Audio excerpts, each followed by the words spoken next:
안녕하세요. 온택트 클래스 본격적으로 시작하겠습니다. 오늘 파워 면접 스피치 강의를 맡은 아나운서 윤희정입니다. 많은 분들께서 면접을 보낼 때 어떻게 말을 해야 될까, 또 어떤 모습으로 비춰야 될까 궁금해 하시는 경우 많으실 텐데요. 저는 오늘 면접에 관한 모든 것들을 설명해 드리겠습니다. 근데 많은 분들께서 아나운서 근데 왜 면접에 대해서 강의하지? 의구심을 가지실 거예요. 제가 아나운서 면접을 봤을 때 한 회사당 면접만 한 5번 이상을 봤습니다. 평균 한 5번 정도 봤거든요. 제가 근데 총 한 1, 2년 동안 몇 군데를 봤나라고 한번 조사를 해봤더니 10군데가 넘더라고요. 그래서 한 50번 이상을 보면서 어떻게 하면 실패하는지, 어떻게 하면 성공하는지 그 노하우를 그 누구보다도 잘 알게 됐습니다. 여러분께 오늘 온클리 여러분께 그 노하우를 알려드리는 시간 진행하도록 하겠습니다.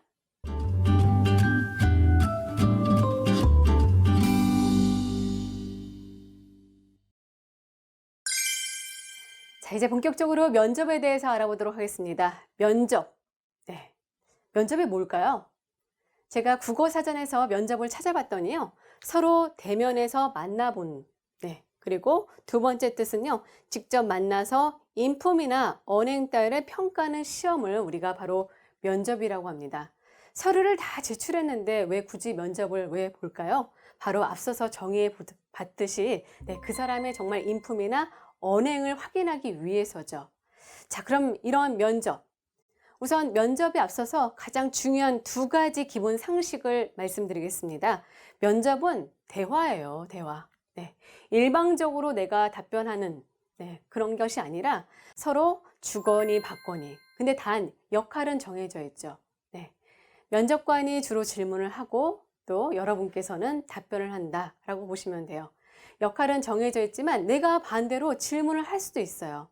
옳고 그르고 이런 것을 보는 것이 아닙니다. 대화이기 때문에 충분히 대화로 나를 어필할 수도 있고 또 그들을 설득할 수 있다라는 거죠. 두 번째는요. 면접에 있어서 정말 중요한 것은 바로 언행일치입니다. 무슨 얘기냐? 여러분께서 가장 많이 쓰는 단어를 찾아봤더니 최선을 다하겠습니다. 열정적인 일꾼이 되겠습니다. 이런 표현들을 많이 쓰시는데 최선을 다하겠습니다. 열정적으로 일하겠습니다. 어떻게 여러분 어떠세요? 열정이 느껴집니까? 여러분 감사합니다. 여러분 감사합니다. 무슨 얘기냐? 내가 하고자 하는 말과 행동이 정말 일치를 해야 된다는 거죠. 말은 정말 뻔지르게 잘하고 있지만 역시 행동, 눈으로 보여지는 것, 이 모든 것들이 진심을 담아서 얘기를 해야 된다는 겁니다. 이 2가지를 기본적으로 전제하에 그럼 본격적으로 팁을 알려드리겠습니다. 자, 여러분 혹시 소개팅 해보신 적 있으신가요? 저도 대학교 때 정말 소개팅을 많이 해봤는데 물론 요즘에 다 사진을 보고 먼저 이 사람과 소개팅을 할지 말지 결정을 하죠. 먼저 눈으로 봅니다. 그리고 실제 소개팅 날 제일 먼저 뭘 봐요? 눈으로 그 사람의 표정이나 태도 이런 것들을 본다라는 거죠. 그리고 나서 이제 오늘 잘 나왔네. 오늘 만나길 잘했다. 이런 생각이 들면서 앉게 되죠. 앉으면 뭘 나누죠? 대화를 나누게 되죠. 물론 대부분 호구조사에 관련된 내용일 것입니다. 그래서 대화를 나누면서 목소리를 듣습니다. 목소리를 통해서 여러 가지 정보를 얻게 돼요. 목소리가 큰 거 보니까 이 사람은 좀 자신감이 있구나. 목소리가 되게 작은 거 보니까 자신감이 없나? 이런 식으로 목소리에 대한 어떤 평가를 하게 되죠. 그리고 아까 소개팅에서는 주로 호구조사를 하니까 이 말의 내용들이 컨텐츠, 머리로 가서 오늘 만남이 시작일지 마지막일지 판단하게 된다는 거죠. 이처럼 남녀 사이뿐만 아니라 사람과 사람이 처음 만났을 때 첫인상을 좌우하는 게 이 3가지라고 볼 수가 있겠습니다. 눈으로 보이는 것들, 또 귀로 듣는 것, 또 뇌로 가는 말의 내용. 이 세 가지가 중요한데 여러분 말의 내용에 정말 많은 분들이 신경을 쓰지만 말의 내용만큼도 중요한 게 눈으로 보이는 것, 또 귀로 듣는 것. 이 또한 정말 중요하다라고 말씀을 드리겠습니다. 그래서 오늘은요. 주로 한 40분 가운데 한 30분 정도는 눈으로 보이는 것, 그 다음에 귀로 듣는 것에 대해서 설명을 드리겠습니다. 자, 특히 근데 요즘에 코로나19에서 더 어려워진 게 있어요. 면접 시험이. 바로 온라인 면접입니다. 비대면으로 면접 보는데 많은 분들이 또 궁금해하세요. 비대면 면접 어떻게 해야 될까요? 자, 우선 이미지 메이킹이 더 중요해졌어요. 카메라로 보기 때문에 실제 대면과는 또 다른 이미지 메이킹이 정말 필요합니다. 그러기 위해서는 우리가 카메라 샷도 좀 아셔야 돼요. 우리가 목 이상을 찍는 것을 클로즈업이라고 하고요. 가슴 밑에까지 찍는 것을 바스트 샷, 그리고 허리까지 찍는 것을 웨이스트 샷, 그리고 미디엄 샷, 전체가 다 나오는 것을 풀샷이라고 하는데요. 요즘 비대면으로 시험 볼 때 보니까 풀샷으로 찍는 경우도 있고요.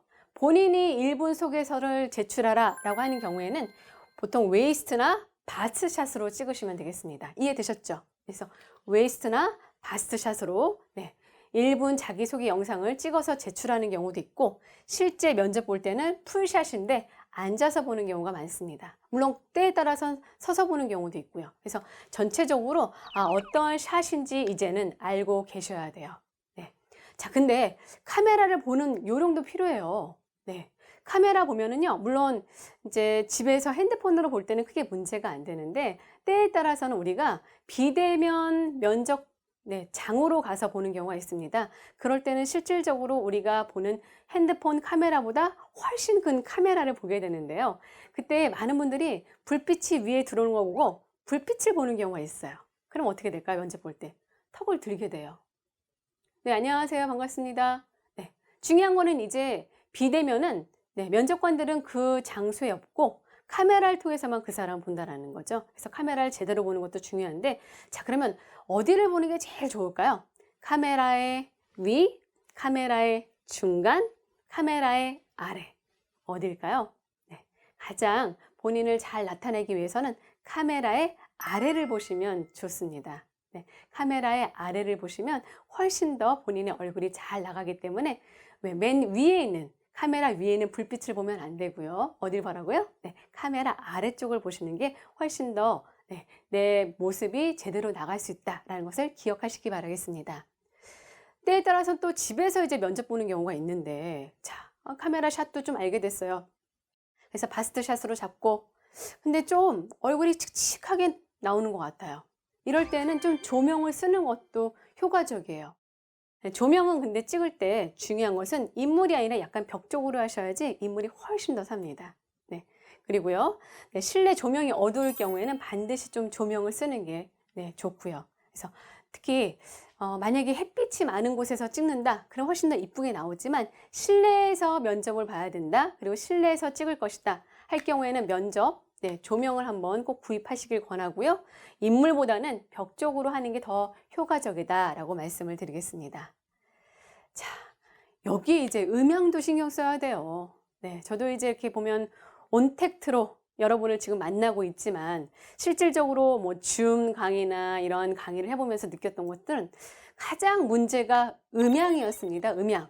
목소리가 자꾸 끊긴다든가 잘 나가지 않는다든가 작든가. 그래서 마이크를 쓰는 경우도 정말 많은데요. 마이크를 쓸 때 마이크를 치지 않도록 하셔야 돼요. 마이크를 쾅쾅 치면 잡음이 정말 크게 들어가거든요. 그래서 마이크를 치지 마시고요. 두 번째는 저 보세요. 마이크 머리가 어느 쪽으로 향해 있죠? 입 쪽으로 향해져 있죠? 그래서 마이크 머리가 반대쪽이 아니라 입 쪽을 향하게끔 해야지 내 목소리가 잘 들어간다. 대면에서 면접과는 상관없는 비대면에서의 유의점이라고 할 수가 있겠습니다. 자, 또 역시 앉아서 보는 경우가 많은데 대면이나 비대면이나 정말 중요합니다. 우선 의자에 기대지 마세요. 의자를 옆에서 보면은 기대게 되면 나중에 시간이 지나면 기대게 돼요. 그럼 앞에서 봤을 때 약간 거만한 느낌을 줘요. 턱을 들고. 그렇죠? 그래서 기대지 말고 약간 한 의자에 3분의 2 정도만 앉길 권하겠습니다. 그리고 여학생들 같은 경우는 치마를 입는 경우가 있는데 이때는 다리를 11자로 해서 앉으시고요. 또 다리를 모아야겠죠? 네, 그럼 나머지 손은 어떻게 하느냐? 바로 허벅지 위에 올리시면 되겠습니다. 남학생 같은 경우에도 11자인데요. 다리를 쪽 벌려면 안 되고요. 너무 모아서도 안 되고요. 남학생들 같은 경우도 11자인데 약간 이 정도로 다리를 벌리고 11자로 앉고 역시 손은 허벅지다.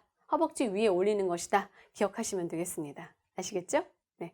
이렇게 해서 면접 보실 때 딱 제일 먼저 딱 들어가서 앉았을 때 먼저 앉는 자세부터 꼭 확인해 보시기 바라겠습니다.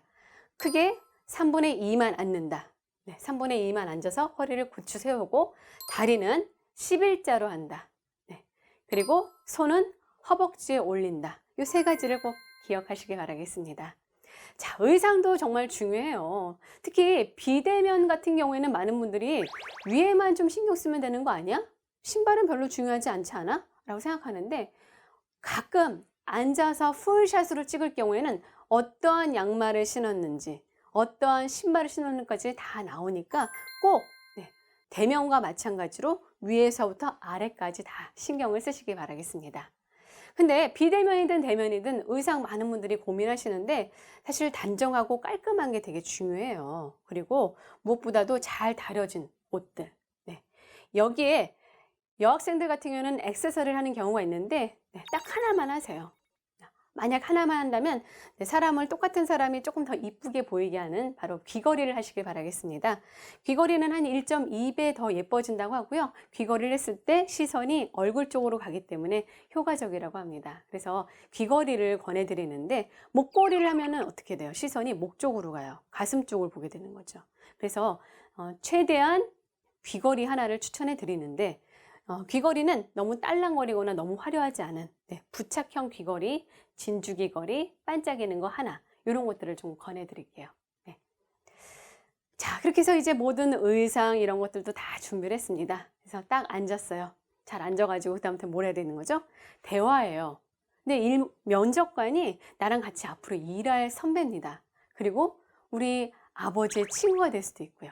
그런 식으로 생각을 하셔가지고 그때는 좋은 얘기이기 때문에 어떻게 해야 돼요? 당연히 웃어야겠죠. 근데 이 웃는 것도 연습이 사실 필요해요. 평상시에 많이 웃어본 사람이 또 잘 웃거든요.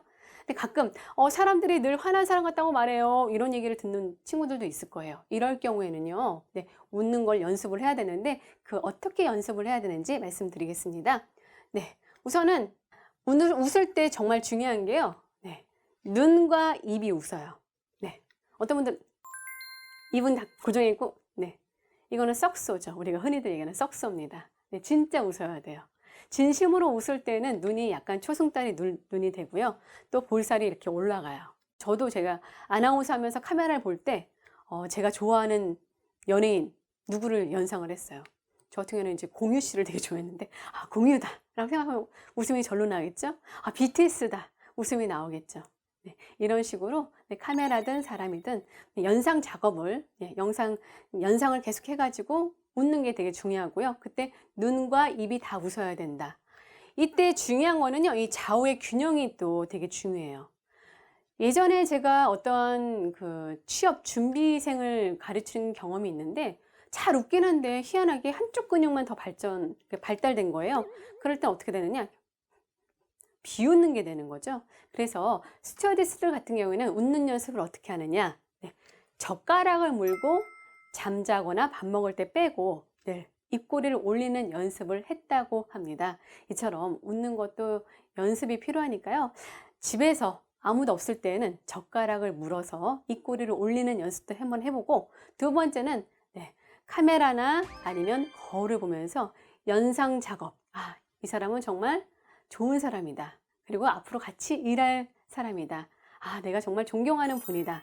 이러한 계속 연상 작업을 통해서 진짜 웃음을 선사하시기 바라겠습니다. 자, 근데 면접관이 보통 대면일 때는 한 명이 있지 않아요. 3, 4명이 있습니다. 비대면일 때는 어디만 보면 돼요? 카메라만 보면 돼요. 카메라 어디? 아래쪽을요. 하지만 대면일 경우에는 3명에서 5명인 경우가 있습니다. 자, 이럴 때는 어디를 봐야 될까요? 팁을 드린다면 활입니다. 활. 자, 이 5명 중에서 제일 중요한 사람은 어디 앉을까요? 가운데 있는 사람이겠죠? 많은 분들이 어딜 봐야 될까요? 발표할 때, 면접 볼 때. 앞을 봐야죠 라고 하는데요. 앞을 보는 게 중요한 것이 아닙니다. 사람을 봐야 돼요. 네. 의외로 앞을 본다고 하는데 벽만 보는 경우, 시선이 사람을 안 보고 딴 데만 보는 경우, 바닥만 보는 경우가 많아요. 네. 저희가 직접 촬영해 보면 면접 볼 때는 특히 사람을 보는데 먼저 가운데 사람을 보기 시작한다. 네. 네. 안녕하십니까. 지원자 1번 윤희정입니다. 가운데 사람을 보는 거예요. 그런 다음에 네, 질문을 하겠죠? 오른쪽에서 질문해요. 그럼 질문하는 사람을 봤다가 네, 다시 네, 대답을 할 땐 가운데 사람 이렇게 왔다가 또 이쪽에서 질문하잖아. 반대쪽 사람 보면서 네, 어느 정도 대답을 많이 하고 있다. 그래서 이 사람 보다가 가운데. 발표할 때도 마찬가지예요. 가운데를 기점으로 네, 가운데 사람을 보다가 중간중간에 이쪽을 봤다가 네, 다시 어디로 간다? 가운데. 그리고 나머지 이제 반대쪽으로 간다. 네, 그룹으로 약간 보시는 게 중요해요. 이쪽 갔다가 다시 가운데. 그렇지 않으면 어떠한 느낌을 주느냐? 이렇게 되는 경우가 있어요. 네, 그럼 되게 산만할 수도 있겠죠? 또 너무 가운데만 보는 것도 약간 부담되니까 꼭 그걸 기억하세요. 활의 모양. 가운데를 중점적으로 보되 네, 반대쪽 봤다가 다시 어디로 온다? 가운데 쪽으로 왔다가 다시 또 그 반대쪽 갔다가 다시 가운데로 온다. 이걸 기억하시기 바라겠습니다. 자, 근데 이때 면접관을요, 이렇게 째려보면 안 되겠죠. 어떻게? 네, 웃으면서 봐야 된다. 네. 자, 그리고 이제 이렇게 비대면으로 할 때도 역시 정말 미소가 중요합니다. 네, 그래서 혼자 면접을 봐도 아니면 여러 명이 봐도 네, 꼭 스마일 하는 것 기억하시기 바라겠습니다. 자, 그 다음에요. PT 면접할 때 이렇게 서서 보는 경우가 많은데 이때 많은 친구들이 궁금해요. 그때는요, 서서 볼 때는요, 이 팔이 제 팔이 아니에요. 다리도 어떻게 해야 될지도 모르겠어요. 손을 어떻게 해야 될까요? 네. 이 PT 면접 같은 경우는 서서 보는 경우가 있는데 이때 반드시 활용해야 될 게 바로 제스처입니다. 제스처는 네, 배꼽에서부터 정수리까지 이르는 이 사각형의 공간에서 하는 의미 있는 손짓을 뜻합니다. 자, 그러면 이거 제스처일까 아닐까요? 배꼽 위에서, 그렇죠? 그래서 제스처를 제2의 언어라고 합니다. 그렇기 때문에 위에 잘 보이게끔 하시는 게 중요해요. 예를 들어 마이크를 들고 포인터를 들면은 크게 상관이 없는데 마이크도 없이 면접관을 보면서 포인터도 없이 할 때 이때는 정말 차렷, 어떤 분들은 열중샷 이렇게 하는 경우가 많거든요. 남학생들 대부분 이렇게 열중샷 많이 해요. 네, 열중샷으로 계속 면접 보는 거죠. 네, 한 손을. 네, 열중샷가 아니라 네, 우선 간단하게 보면 차렷을 한 다음에 약간 살짝 다리를 벌려서 차렷한 다음에 그 다음에 오기가 시작이에요. 자, 오늘 여러분께 이러한 내용을 설명드리겠습니다. 배꼽을 기준으로 하는 거죠. 배꼽을 기준으로. 자, 아시겠죠? 이렇게 배꼽을 기준으로. 네, 오늘 여러분께 설명드릴 내용은 바로 세 가지입니다. 제 가장 큰 장점은 바로 세 가지입니다. 이런 식으로 배꼽 위에서부터 제2의 언어인 만큼 확실한 제스처를 하시기 바라겠습니다. 자, 그래서 제스처는요, 요즘에는 너무 도식적으로 하지 않아요. 자연스럽게 하는 것을 원합니다. 그리고 제2의 언어인 만큼 배꼽 위에서 잘 보이게끔 화이팅! 이런 식으로 네, 의미와 같이 네, 속도도 맞아야 돼요. 자, 하나, 둘, 셋, 화이팅! 아니에요. 하나, 둘, 셋, 화이팅! 네. 힘도 주면서 말과 동시에 나와야 돼요. 자, 화이팅! 아니면 함께 보시죠. 이런 식으로. 네. 이렇게 말과 같이 일치를 해야 되고 또 두 번째는 제스처를 할 거면 손에 좀 힘을 주세요. 네. 아시겠죠? 자, 그런데 이런 눈으로 보이는 것들이 다 준비가 됐습니다. 의상도 준비했고 어떻게 봐야 되는지도 준비했고 또 어떻게 또 미소를 지어야 될지 많은 연습을 했어요. 그 다음에 이제 관건이 귀로 듣는 목소리입니다. 목소리. 자, 모든 것이 준비가 돼 있었어도 떨지 않고 조리 있게 자연스럽게 말하는 게 정말 중요한데요. 자, 그러면 한번 본인한테 스스로에게 한번 질문, 여러분과 대면을 할 수가 없기 때문에 질문 드릴게요. 자, 나는 말끝을 흐리는 버릇이 있다 하시는 분, 평상시에. 네, 나는 말끝을 흐린다. 뭐뭐라고, 이렇게, 그쵸? 네. 자, 두 번째, 말을 하다 보면 횡설수설. 내가 무슨 말을 하고 있었지? 할 말을 잊어버린다. 있습니까? 네, 세 번째, 자꾸 듣는 사람이 네? 되묻는 경우가 있다. 네 번째, 말을 자주 더듬거린다. 특히 평상시에는 잘하는데, 친구들하고 잘하는데 이제 앞에 나와서 발표하거나 이럴 때 더듬. 네. 5번 1분 이상 논리적으로 설명하거나 묘사해서 말하기가 어렵다. 사실 이거는 대부분 다 통해요. 1분 이상 말한다는 게 쉬운 문제는 아니거든요. 6번 성격적으로 말이 너무 많다라는 얘기를 종종 듣는다. 네. 나는 말이 너무 적다라는, 말이 거의 없는 편이다. 마지막으로 평소 대화는 잘하지만 공적인 자리, 발표나 앞에 나가서 하는 것은 웬만하면 안 하고 싶다. 네. 저도 그랬습니다. 그래서 이 7가지 중에서요, 사실은 내가 여기에 3개, 4개 이상 든다 하면은 네, 오늘 이 수업 정말 중요해요. 네, 스피치 수업. 무슨 얘기냐? 말끝을 흐리는 버릇이 있으면 실제 면접에서도 말끝을 흐리는 경우가 정말 많아요. 2번째, 횡설수설 할 말을 잊어버린다. 이런 경우는 장문으로 얘기하기 때문에 그렇습니다. 장문으로. 그래서 짧게 단문으로 연습하는 노력도 필요하고요. 3번째, 듣는 사람이 네 되묻는다. 2가지가 문제일 수 있습니다. 첫 번째, 발음. 2번째, 목소리의 크기. 그래서 내가 발음이 좀 부정확한지 아니면 목소리가 크기가 어떤지. 네. 4번째, 말을 자주 더듬거린다. 자주 떨리는 사람이에요. 심장이 좀 약하다. 그래서 호흡을 약간 복식 호흡을 배워야 되고요. 5번, 7번 같은 경우에는 이따가 이제 팁을 좀 드릴 거고요. 6번 같은 경우는 아까도 했죠. 말이 너무 많다, 말이 적다. 물론 적당하게 중요하지만 말이 너무 적은 분들은요, 말을 계속 하도록 표현해 보셔야 돼요. 네. 자, 그러면 목소리에 대해서 좀 알아보도록 하겠습니다. 아까 1등이 시각적인 것 55%예요. 2번째, 말의 내용보다 더 중요한 게 청각적인 요소입니다. 자, 그럼 목소리에 대해서 말씀드리겠습니다. 이 목소리 어떻게 나오는지 이 구조를 잘 이해하게 되면, 아, 내가 발음이 좀 부족하구나. 아, 내가 좀 발성이 부족하구나. 내가 호흡이 좀 부족하구나. 이런 것들을 알 수가 있어요. 그 단점을 알게 되면 그것을 하나하나 고쳐나가면 되는데, 우선 목소리의 원리에 대해서 설명드릴게요. 우리가 숨을 쉬어야지만 살 수 있죠. 또 숨을 통해서 들어간 공기가 바로 우리의 목소리의 재료가 됩니다. 이 공기 중에 내 코로 들어온 공기, 특히 발성기관인 성대를 지나가면서 소리가 처음으로 생겨나요. 그 다음에 발음, 한국어냐 영어냐에 따라서 말이 나오는 거죠. 가끔 목소리가 작다 하시는 분들은 호흡이 좀 부족하신 분들이에요. 그리고 희한하게 앞에만 나가서 발표를 하거나 면접 볼 때 총알탄이 된다, 이런 분들은 성격이 급한 게 아니에요. 역시 호흡이 부족해서 그래요. 나는 조금만 말해도 목이 아파요. 금방 쉬어요. 허스키 보이스예요. 발성이 약한 사람이에요.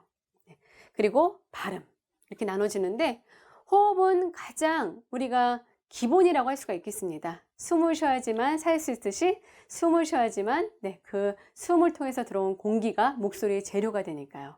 그래서 우리가 편하게 숨 쉴 때는요, 말이 잘 나와요. 근데 나도 모르게 긴장하거나 떨리거나 그럼 숨이 나도 모르게 바뀝니다. 그러면서 목소리도 변화가 오게 되는 거죠.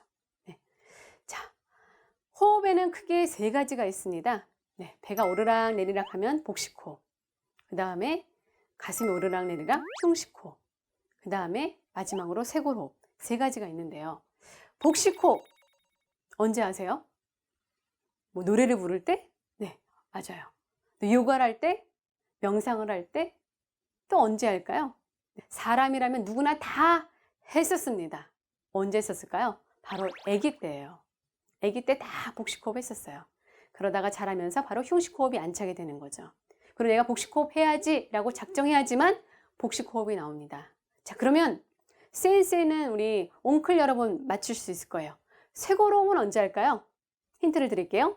아기일 때, 지금, 언제 할까요? 딱 한 번 한다고 해요. 죽을 때, 죽기 직전, 죽고 나서가 아니에요. 죽기 직전.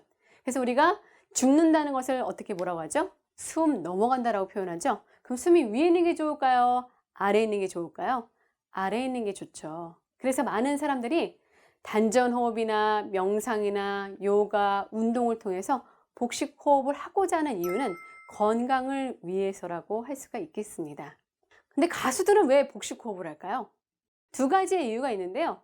복식호흡을 하면, 예를 들어 윤희정이라는 사람이 흉식호흡을 했을 때 한 번 숨 쉬어서 1리터의 공기가 들어간다라고 가정하면 제가 호흡법을 복식 호흡으로 바꾸는 순간 1.3리터가 들어간다고 합니다.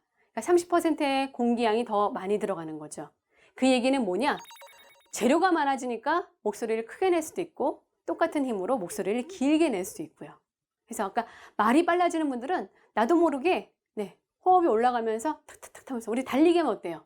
숨 차죠? 그런 느낌으로 호흡이 부족해서 말이 빨라지는 겁니다. 그래서 말이 빨라지거나 목소리가 작은 분들은 복식 호흡을 필수로 익히셔야 돼요. 자, 그러면 호흡, 스피치에서 복식 호흡은 정말 중요한데요. 무슨 얘기냐? 코로 들이마시고 후, 뱉는 게 되게 중요해요. 코로 들이마시고 후, 내쉬고 들이마시고 후, 내쉬고 코로 들이마셔서 아 하고 나가야 되는데 어떤 사람은 앞으로 안 가고 목소리가 위로 올리는 경우가 있어요. 어떤 사람은 코로 들이마셨는데 또 다시 들어가요. 안녕하세요. 반갑습니다. 이걸 먹는 소리라고 하죠. 뱉어야 되는데. 그래서 복식 호흡은 코로 들이마시고 입으로 후, 뱉는 게 되게 중요하다. 내쉬는 게 중요하다. 후, 내셔서 목소리는 우리 앞에 있어야 돼요. 안녕하세요. 반갑습니다. 윤희정입니다. 특히 1대1 대화에 익숙하신 분들은 목소리를 먹어요. 뱉어야 돼요. 안녕하세요. 반갑습니다. 윤희정입니다. 안녕하세요. 반갑습니다. 윤희정입니다. 안녕하세요. 반갑습니다. 윤희정입니다. 똑같은 사람인데 호흡을 어떻게 하느냐에 따라서 목소리가 달라지죠? 그래서 이제 뱉는 게 되게 중요하다. 그리고 흉식 호흡과 정반대라고 할 수가 있겠습니다. 제가 한번 영상을 준비했는데요. 영상 보면서 한번 복식 호흡 익혀가 보도록 하겠습니다. 이번에는 복식 호흡을 알려드리겠습니다. 복식 호흡을 들이마실 때는 배꼽 윗부분이 부풉니다. 그리고 숨을 내뱉을 때는 이 부분이 쪼그라듭니다. 다시 보여드리면은 숨을 들이마실 때는 이 부분이 부풀고요. 내뱉을 때는 이 부분이 줄어듭니다.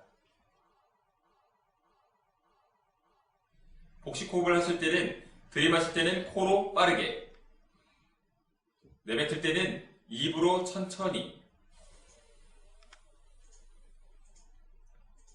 여기서 주의하셔야 할 점은 어깨나 가슴 부분이 절대 움직이시면 안 된다는 점입니다. 네, 옹클 여러분 다 따라해 보셨죠? 흉식과 정반대고요. 배가 오르락 내리락 해야 돼요.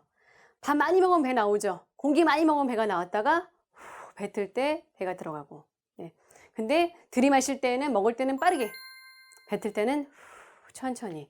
이처럼 호흡은 흉식 호흡, 쇄골호, 복식 호흡이 있는데 복식 호흡을 익히시도록 하시길 바라고요. 무엇보다 소리는 어디 있다? 후, 뱉을 때 앞에 있다. 두 번째 이제 발성에 대해서 말씀드릴게요. 자, 이렇게 호흡 들어간 공기가 폐를 갔다가 이제 어디를 가느냐? 다시 목을 지나갑니다. 네, 목을 지나가요. 네, 이때 발성 기관인 성대를 지나가면서 성대가 막 계속 문을 닫고 열고를 수십 번 하고 있습니다. 수백 번 하고 있어요. 네, 보통 남성분들은 150번, 여성분들은 250번, 1분 동안 이렇게 움직인다고 하는데요. 이때 이 성대에서 처음으로 공기가 지나가면서 우리의 목소리가 생기게 됩니다. 목소리가 탄생하게 되는 거죠. 자, 그런 다음에 이제 어딜 지나가느냐? 네, 여기 지나가면서 하고 울리는 게 바로 목소리예요. 자, 여러분 광대뼈 안에는 뭐가 있을까요? 네, 광대 안에 뭐가 있죠? 광대뼈요. 네, 피부요. 이러면 안 되겠죠. 광대뼈 안에 뭐가 있을까요? 비어 있어요. 네, 뻥 뚫려 있어요. 우리 몸에 가장 많이 크게 비어있는 곳은 어디일까요? 어떤 분들은 배, 어떤 분은 머리, 누구나 다 비어있는 부분이 바로 여기입니다. 여기 왜 비어있을까요? 목소리가 울리라고 비어있어요. 음악 좋아하는 분들 많으시죠? 음악 좋아하시는 분들은 뭘 가장 신경 써요? 스피커를 신경 쓰죠? 우리 몸의 스피커가 바로 이겁니다. 여기에요. 이 빈 공간을 울리면서 나는 소리를 바로 공명음이라고 하는데요. 이런 게 있구나라고 알고 계시면 돼요. 공명음을 좀 이용하셔야 돼요. 무슨 얘기냐? 면접 보실 때 가성을 내는 경우가 있어요. 가짜 목소리요. 안녕하세요. 반갑습니다. 열심히 하겠습니다. 이거는 가성이에요. 가짜 목소리.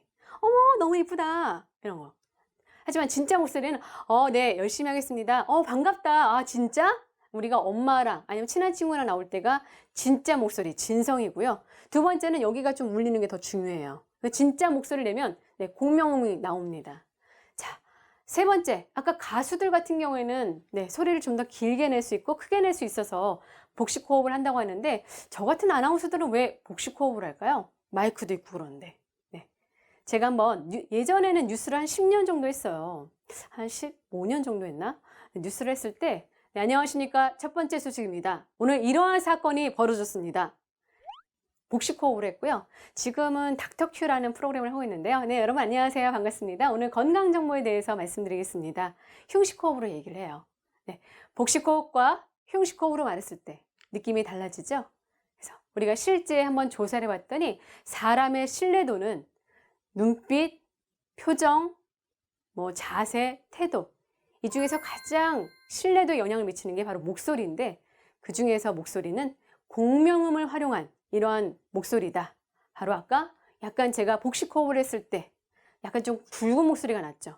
이러한 굵은 목소리가 신뢰감을 높인다라고 합니다. 그래서 아나운서들은 신뢰도를 높이기 위해서 이런 공명음을 활용하고 있습니다. 자, 그래서 복식 호흡도 익히고 이 공명음에 대해서 좀 잘 이해를 하고 있는데요.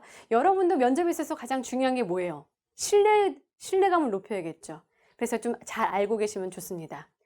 네, 우리 얼굴에는요, 크게 세 가지의 공명존이 있습니다. 네, 타고난 부분. 네, 여기 비어 있어요. 네, 그리고 약간 미간 사이에도 있어요. 이것을 우리는 두성이라고 해요. 노래하는 사람들, 성악하는 사람들 두성을 활용한다. 한번 들어보셨죠? 바로 여기 미간 사이 구멍. 그 다음에 원래 타고난 부분. 자, 그럼 세 번째 공간은 뭐냐? 바로 입 안이에요. 입 안. 네. 저 같은 경우에는 입 안을, 네, 최대한 공간을 확장시키고자 노력했습니다. 무슨 얘기냐? 우리 하품할 때 어때요? 하품하죠? 공간이 최대한 커지죠? 네, 이 크게 하는 것을 좀 많이들 연습을 해요. 그래서, 그럼 더 크게 하려면 두 번째는 입을 위아래로 많이 벌리면 돼요. 안녕하십니까? 반갑습니다. 윤희정입니다. 네. 근데 개그맨들은 입을 옆으로 많이 벌리게끔 가르쳐요. 어떻게 될까요? 네. 공간이 작아지겠죠. 근데 공간이 작아지면 또 어떤 소리가 나느냐? 선명해져요. 네, 안녕하십니까? 반갑습니다. 윤희정입니다. 네, 오늘 이러한 원리로 네, 안녕하십니까? 반갑습니다. 윤희정입니다. 오늘 이러한 원리로 네, 느낌이 다르죠. 이러한 원리로 우리가 성대모사를 하는데 남학생 가운데 나는 톤이 너무 낮다. 이런 남학생들은 입을 옆으로 벌려서 목소리를 조금 더 선명하게 내도록 하시고요. 여학생들 같은 경우에는 조금 톤이 너무 높아서 좀 신뢰감이 떨어진다. 이러한 친구들 같은 경우에는 옹클 여러분은 입을 위아래로 벌려서 최대한 네, 신뢰감을 높이도록 노력하시길 바라겠습니다. 이해되셨죠? 그래서 첫 번째 복식 호흡, 두 번째 입안 공간 확장. 이걸 기억하시면 될 것 같아요. 네. 자, 그 다음에 이제 사실 발음입니다. 발음. 발음은 많은 분들이 네, 혀가 짧은 소리 나요. 이런 경우보다 사실은 제일 부족한 경우가 어떤 경우냐? 받침을 잘 못하는 경우. 두 번째, 모음이 부정확한 경우가 많아요. 여성보다 남성이 피부가 좀 두꺼워요. 그러다 보니까 여성분들이 훨씬 더 네, 피부가 얇아서 근육이 빨리 움직여서 발음이 좀 정확한 편이에요. 네, 남성분들은 피부가 좀 두꺼워서 움직이는데 약간 조금 둔하거든요. 이게 또 희한하게 나이가 들수록 발음이 부정확해져요. 왜? 피부가 더 점점 두꺼워지거든요. 그래서 여학생들 같은 경우는 좀 발음이 정확한 경우가 많지만 남학생들 같은 경우는 특히 좀 발음이 부정확한 경우가 있는데 그 중에 상당수가 자음이 아니라 모음, 에, 이, 오, 우 입을 안 벌려서 발음이 부정확한 경우가 많으니까 이 점 기억하시고요. 남녀 모두 통틀어서 가장 중요한 것은 바로 니은 받침입니다. 네, 니은 받침을 요즘에 이응으로 많이 해요. 안녕하세요. 반가워요. 네, 귀엽죠? 이거는 우리 이성 친구한테만 그렇게 하시고요. 네, 니은을 조금 더 네, 신경 써서 한번 해볼게요. 네, 안녕하십니까? 저는 지원자 1번 윤희정입니다. 네, 그러면 니은 받침을 좀 하잖아요. 그러면 어떤 느낌을 주느냐? 상대방은 이 사람이 되게 성의가 있다. 야무져 보인다. 이러한 느낌을 주거든요. 그래서 발음이 아나운서처럼 아주 정확하게 할 필요는 없지만 중요한 것은 발음이 정확하면 상대방도 한 번에 이해할 수 있고 두 번째, 어떤 느낌을 준다? 야무진 느낌, 그리고 성의가 있는 느낌을 주기 때문에 특히 발음 신경 쓰시기 바라겠습니다. 자, 여기에 몇 가지 팁을 좀 알려드릴게요. 네. 우리가 가끔 자기소개 한번 해보세요. 이런 친구들은 대본을 쓰는 경우가 많아요. 왜? 기억을 잘 못하니까 딸딸딸도 외워야지. 요때 유의할 점은요. 조사나 어미를 내리시길 바라겠습니다. 네, 안녕하십니까. 저는 지원자 1번 윤희정입니다. 저는 열심히 하겠습니다. 네. 딸딸딸 외웠어. 외운 거 다 맞았어. 하나도 안 틀렸어. 자, 아까 했죠. 제 처음에 면접은 대화라고 했죠. 네, 안녕하세요. 저는 지원자 윤희정입니다. 저는 이러한 인재가 되겠습니다. 네, 대부분 우리가 말할 때 조사 어미를 내려요. 네. 저는요, 오늘 식당에서 밥을 먹었는데요. 이렇게 말하지 않아요. 근데 많은 친구들이 대본을 쓰는 경우에 이렇게 조사와 어미를 올리기 때문에 말하는 게 아니라, 대화하는 게 아니라, 뭔가 읊고 있구나, 잘 외웠구나, 상대방은 그렇게 느낀다는 거죠. 그래서 유념해야 될 게 대본을 쓰는 건 좋긴 하지만 조사 어미를 내리면서 연습을 좀 하시길 바라고요. 두 번째는 끊어읽기도 좀 잘 하시면 좋아요. 예를 들어 한국의 표준이 곧 세계 표준이 된다는 마인드를 실현시키는 글로벌 경영인이 되고자 경영학과 영문학을 복수 전공했습니다. 네. 특히 나는 말 속도가 빠르다 이러신 분들은 중간중간에 숨쉬기를 해주세요. 말의 속도는 그렇게 중요하지 않습니다. 더욱 중요한 것은요, 뭐냐? 듣는 사람이 소화할 수 있는 시간을 줘야 돼요. 또 두 번째, 내가 숨 쉴 수 있는 시간을 가져야 되고요. 그래서 남을 위해서 배려의 시간이라고 보시면 되겠습니다. 그래서 한국의 표준이 곧 세계 표준이 된다는 마인드가 아니라 한국의 표준이 곧 세계 표준이 된다는 마인드를 실현시키는 글로벌 경영인이 되고자 경영학과 영문학을 복수 전공했습니다. 자, 제가 앞서 말씀드렸죠. 조사 어미를 올린 게 있나요? 없죠? 네, 안녕하십니까? 윤희정입니다. 마인드를 실현시키는 되고자 전공했습니다. 이런 식으로 설사 대본을 썼다 할지라도 어떻게 끝을 부드럽게 내리고 중간중간에 쉬어가자. 특히 PT 면접 볼 때도요. PT가 다음 장으로 넘어갈 때 잠깐 숨을 쉬어주시길 바랄게요. 네, 누구를 위해서? 나를 위해서, 또 상대방을 위해서. 자, 마지막으로 이제 컨텐츠입니다. 컨텐츠. 두 가지식으로 말씀하셔야 돼요. 밥 먹었습니까? 네, 먹었습니다. 바로 나와야 돼요. 그 다음에 부연, 네! 이거 아니에요. 단답 해먹으면 안 돼요. 네, 먹었습니다. 네, 김치찌개를 먹었습니다. 이렇게 부연 설명을 해주셔야 돼요. 두 가지식으로 답하되, 네, 아니요. 이렇게만 하시면 안 돼요. 네, 조금 더 말을 길게 하는데, 먼저 질문한 것을 말하고 거기에 부연 설명을 한다. 압박 질문에는요, 왜, 우리 사실 연극영화과를 나왔는데 우리 전공이랑 전혀 상관이 없거든요? 무슨 상관이죠? 라고 이렇게 압박 질문이 나올 때도 있어요. 저 같은 경우에는 어떤 압박 질문을 받았냐? 가장 기억나는 게 이거였어요. 아니, 특기가 달리기네요? 달리기랑 무슨 상관이에요? 아나운서랑. 네, 맞습니다. 달리기와 아나운서는 크게 상관이 없다라고 할 수가 있겠지만 제가 특기를 달리기로 쓴 이유는 무엇보다도 저는 건강함을 말씀드리기 위해서입니다. 저는 기존에 아르바이트를 했을 때에도 한 번도 결근을 해본 적이 없습니다. 이처럼 꾸준한 성실성과 인내심 또 건강한 체력을 바탕으로 MBN에서 열심히 일하겠습니다. 이런 식으로 얘기했더니 그 다음부터 우리 회장님의 눈빛이 달라지더라고요. 그래서 인정을 하지만 저는 이렇습니다. 라고 아까 대화기 때문에 얘기해도 돼요. 그리고 질문을 받았으면 잠깐 이거 내가 다 외웠던 거야. 따뜻하게 하지 마세요. 자, 자기소개 한번 해보세요. 속으로 하나, 둘. 저는 이런 식으로. 잠깐 2초 뒤에. 그리고 아까 우리 나의 습관 한번 잠깐 파악해봤죠? 그런 거 기억하시고요. 자, 답변은 1분 이내예요. 가장 좋은 건 30초 정도예요. 자기소개 같은 경우는 1분 정도. 3분 자기소개 하세요. 라고 하시는데 3분 그대로 하시면 안 돼요. 1분이 가장 적당합니다. 3분은 꽤 긴 시간이에요. 3분이 정말 재미있게 할 자신이 없다? 1분으로 하셔도 상관없어요. 그래서 자기소개는 1분이지만 대부분의 답변은 30초 정도로 해라. 단답형. 네, 아니요. 절대 안 된다. 두 번째는 격식체로 말해야겠죠.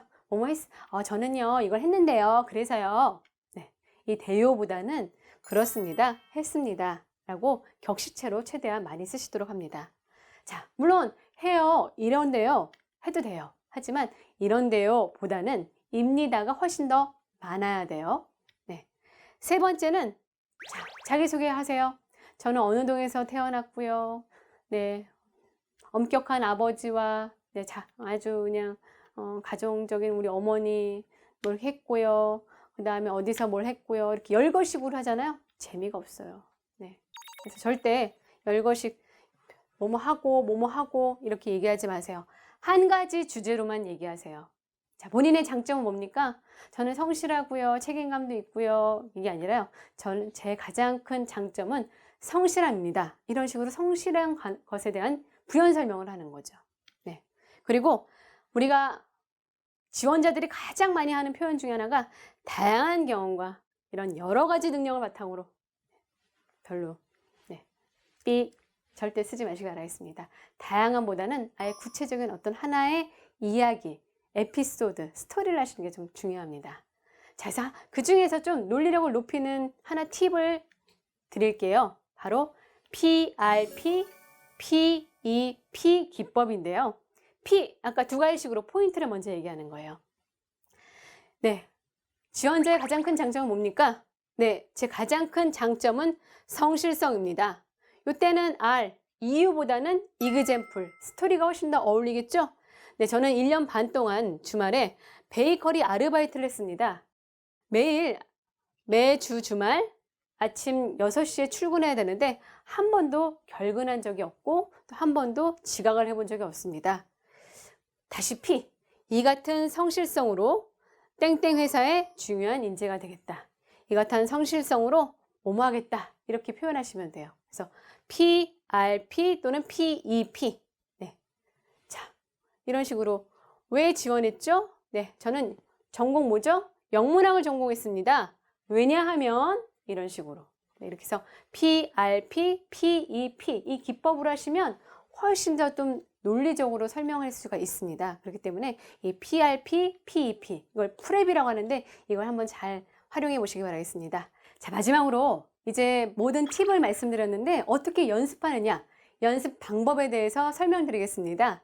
우선 많은 분들이 텍스트를 보고 중얼중얼 거리고 이렇게 말해야지 라고 생각을 하시는데 네, 머리와 입은 따로 놉니다. 네, 입으로 기억하도록 하셔야 돼요. 무슨 얘기냐? 실천처럼 큰 목소리로, 네, 실전 목소리로 연습을 하시길 바랄게요. 네, 그래야지 입이 기억하면 나중에 어떠한 순간에도 내가 준비한 내용이 술술 나옵니다. 그리고 스티브 잡스가 정말 프레젠테이션을 잘하기로 소문났던 그 이유 중에 하나는 바로 연습 벌레였기 때문입니다. 스티브 잡스는 중요한 PT에 앞서서 한 2주 동안 제스처, 목소리 억양, 말투까지 실전처럼 매일매일 4시간 이상 연습을 했다고 합니다.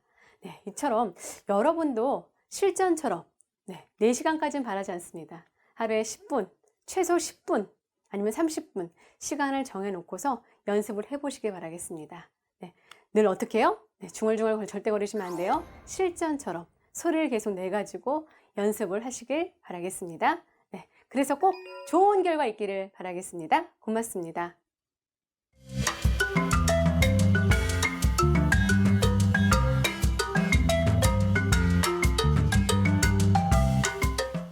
자, 이번에는요, 제 강의를 듣고 있는 온크리 분들이 있다고 하는데 강의를 마치면서 Q&A 시간을 가져보도록 하겠습니다. 자, 온크리 분들 나와주세요.